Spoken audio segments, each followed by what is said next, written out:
Hi everybody! Welcome to Lunchtime Live. I'm Pia from Stitches and Scraps, and this is episode 51. In this episode, for our demo, we're going to take a look at crochet V-stitches. For those of you who are new, Lunchtime Live is basically like my video newsletter. So I'm going to start out by telling you all the stuff that's new at Stitches and Scraps and what's coming up for next week and that kind of thing. And then we'll go on into a demo portion at the end. If you have questions along the way, pop them in the chat. I am watching it while we're recording. Also just say hi so I know you're here so we can chat.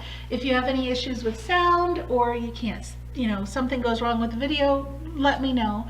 As far as links to everything that I mention in this video, in the description you'll see a link to a blog post. That blog post goes along with this video, and everything I'm going to mention in the video, I'll have a link to that in the blog post. So if you want to get to any of the patterns or posts that I'm talking about, you can go to that blog post and it'll be right there for you. So let's go ahead and jump in. The stuff that's new on the blog this week. The first thing, and I just posted this morning, I haven't even posted it on Instagram or Facebook yet. It's a roundup, a pattern collection of stuff to help you get outdoors.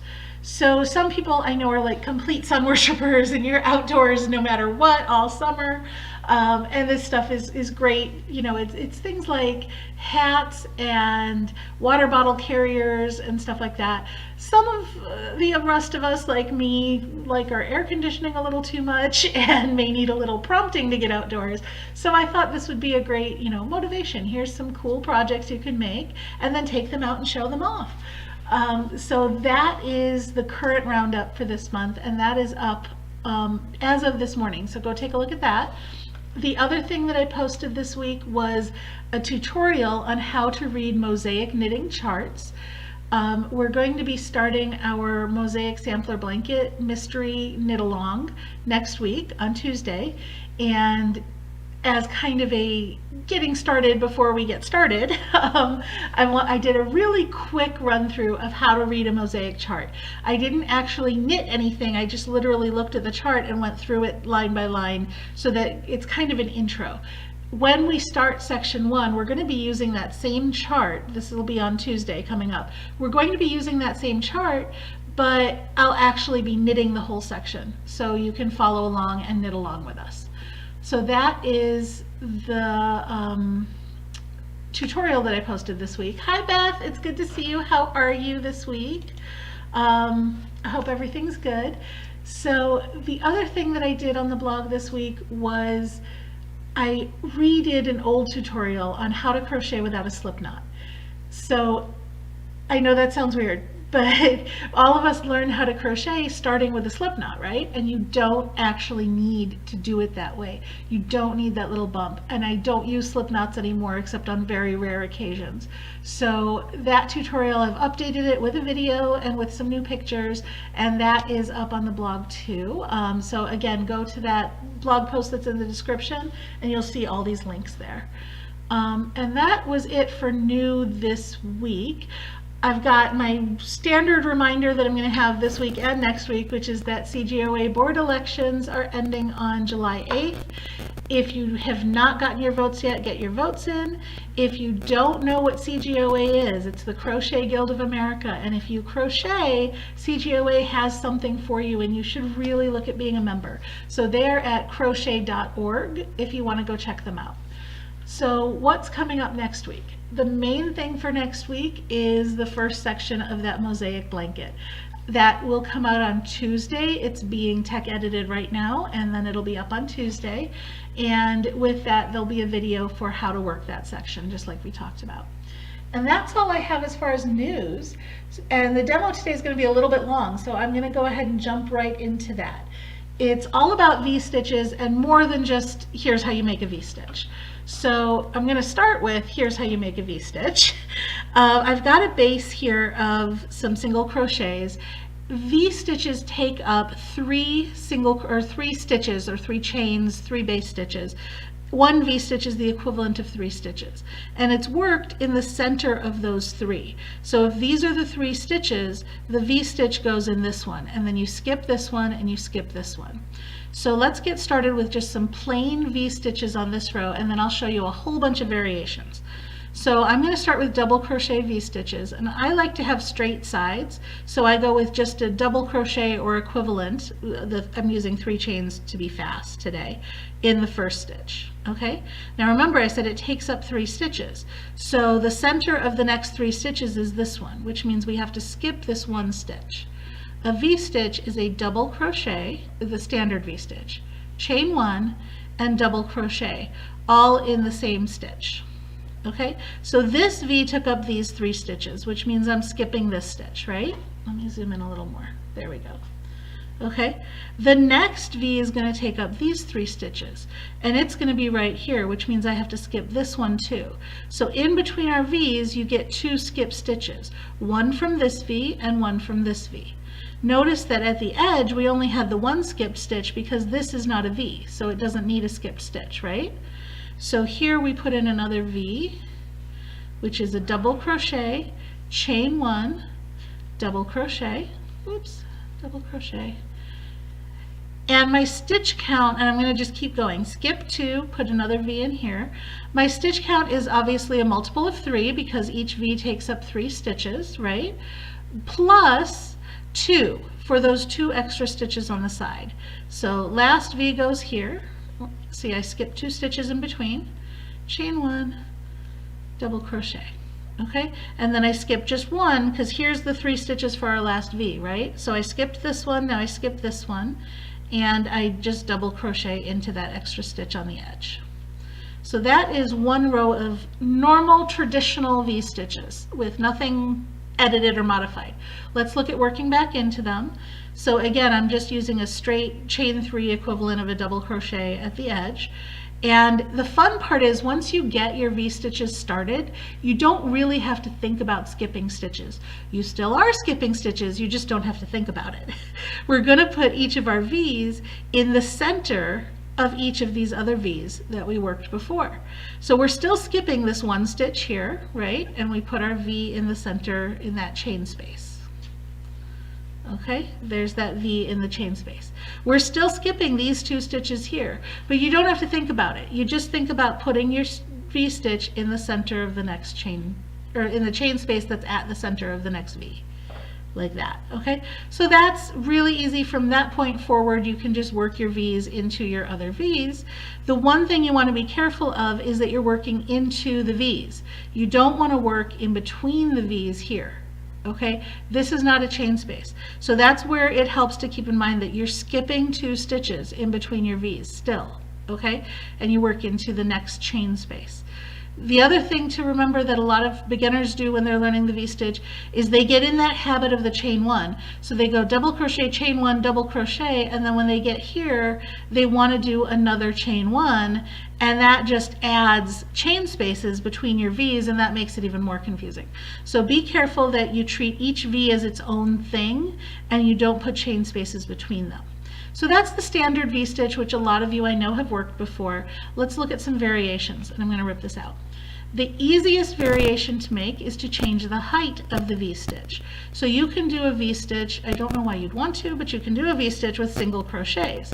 The skip stitches stay the same because you're still working 3 stitches into 1, so you still skip the stitches on either side.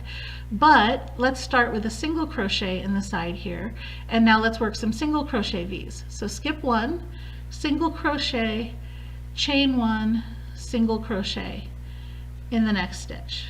Skip 2, single crochet, chain 1, single crochet. I mean, I guess it's got some texture to it, but it's honestly barely noticeable for this stitch. Let's take a look when we do the next row how it looks. So I just turned in the middle there. It is hard to find that chain 1 space between these V's, right? But there it is. And so you work single crochet, chain 1, single crochet. So you still get kind of a ripple effect with it. because you got the high point and the low point of the V's, but I've literally never seen a pattern that calls for a single crochet V-stitch at all. It's just good to know you can, and you can do V's with half double crochets as well, but the fun comes when you make taller V's. So instead of double crochets, let's try double treble crochets. That is 3 yarn overs, right? Because double crochet is 1 yarn over, treble is 2 yarn overs, double treble is 3 yarn overs. So that means it is 3, 4, 5 chains. 5 chains tall. I know that's tall, right? We're still going to skip the same number of stitches because we are still working 3 stitches into each stitch. So we're still going to skip this first stitch, but now 3 yarn overs, we're going to do the V-stitch with double trebles. Okay? And we're still going to chain 1 in between and then do another double treble. So these are great for lace patterns. You get a really neat look with this. Skip 2, double treble. I'm just going to do 2 V's so that you can see what they look like. It's kind of floppy, but most lace is kind of floppy until you stabilize it by blocking it or by putting other stitches in between. But so there's the double treble V stitches. So you can make them as tall as you want, right? You could do 20 yarn overs and make V stitches if you wanted. So that is changing the height of the stitches you're using. How do we change the width of the V-stitch? Well, that's actually super easy. Let's go back to our double crochets. There's just a couple things you want to keep in mind when you do it. So here's my 3 chains to start with, okay? To change the width of a double crochet, you change how many spaces you're sticking between it. So if you want your double crochet stitches that are like, well, let's go like this, they're like this, okay, you want them to lay flatter, you need to put more space across the center, right? Which means more space over on the sides because they're leaning over farther. So instead of making our V encompass 3 stitches, let's make it encompass 5 stitches. Odd numbers work best because you need to be able to work into the center of it, right? So our V is encompassing 5 stitches now, and we're going to put it in the center here. So do your double crochet. We've skipped 2 instead of skipping 1 over there, right? Now because we need a 5-stitch V, we need 3 chains in the center instead of 1, because you have a double crochet, you have another double crochet, and so you need more chains to cover that 5-stitch gap. You need 3 chains instead of 1. Do another double crochet in that same space, and that is your wider V.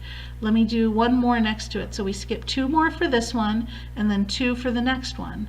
So we're skipping 4 in between our V's now. Oop. In between our V's now. Do 3 double crochets in the center and, 3 chains in the center, and then another double crochet. Skip 2, and let's just end it here with a double crochet. So you can see that these V's are much wider. They're shorter as well, right? So you want to be careful. You may find that you want to change the stitches you're using on the side. And a note about that. Some people say, okay, so V stitches, they slant, right? So obviously these double crochets aren't standing up perfectly tall. So these double crochets are not going to quite reach the same height as this double crochet. So shouldn't we be using shorter stitches on the side? Yes and no. And the reason is when we work back, unless your pattern is different, when we work back, we're not working into these double crochets. We don't really care how high they stand up.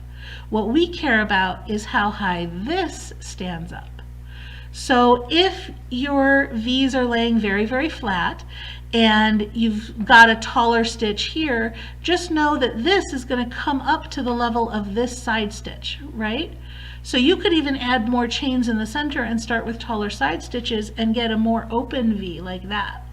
I'm jumping ahead of myself now, but adding more chains changes how high the whole V as a whole, this opening, the hole in the V, I guess, how high that goes.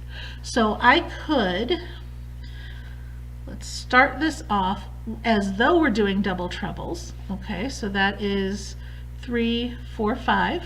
Okay, and now, and I'm not going to do the really wide V's, I'm just going to do the regular V's, but let's do them with double crochets.